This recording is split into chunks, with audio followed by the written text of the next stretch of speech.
आइए आरएसी धमाका प्रेजेंट के बैनर तले मैं भोजपुरी गायक सोनू सरगम आप सभी को प्रणाम कर रहा हूं। भजन के दौर में एक बहुत भोजपुरी सुंदर गीत आप सबके बीच में प्रस्तुत कर रहा हूं। एक औरत है जिस का पति परदेश में है, जाड़े का समय है और अपने दिल का दर्द अपने पति से कह ना पा रही है, तो अपने घर में अपनी ननद से इस चीज को शेयर कर रही है, बता रही है अपनी ननद को अपने दिल की बात। कैसे कह रही है?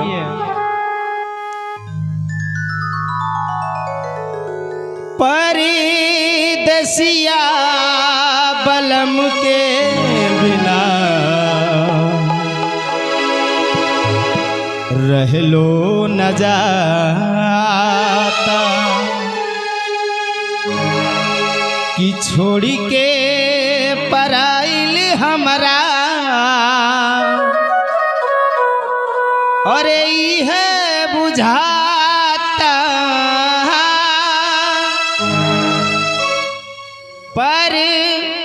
परदेसिया बलम के बिना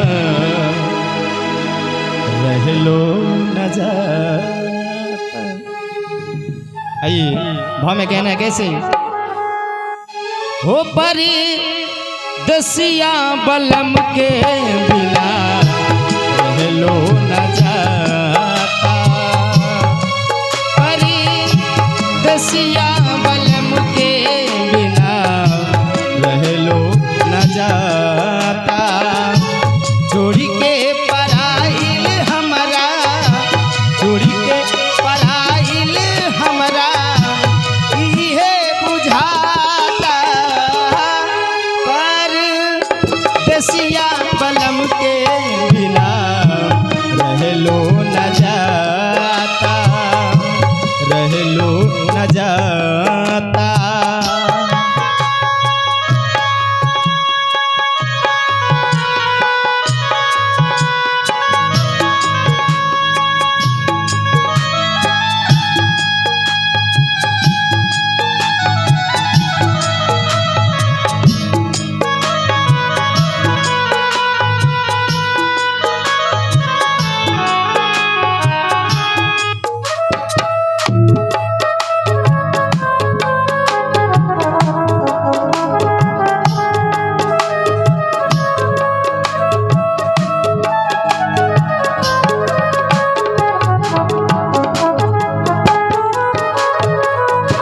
देखी कह दिया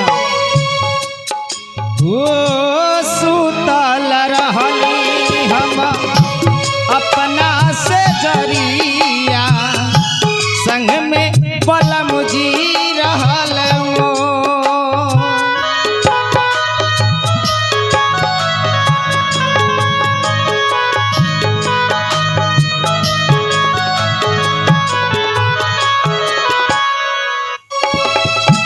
ना जाने कबे दो लगल मोह नींदिया, जगली तो हो गईले भो।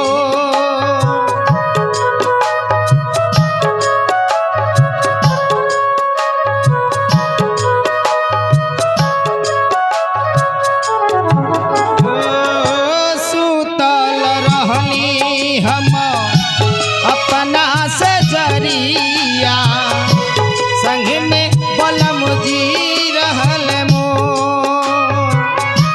ना जाने कबे दो लगल मोर नींदिया, जगली तो हो गईले भो। सुतल में कब दो उभैले निपाता। परदेसिया बलम के बिना रह लो न जाता। ओ परदेसिया बलम के बिना रह लो न जाता।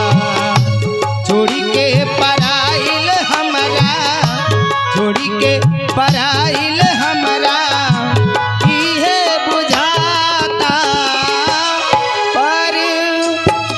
बलम के बिना रहलो न जाता।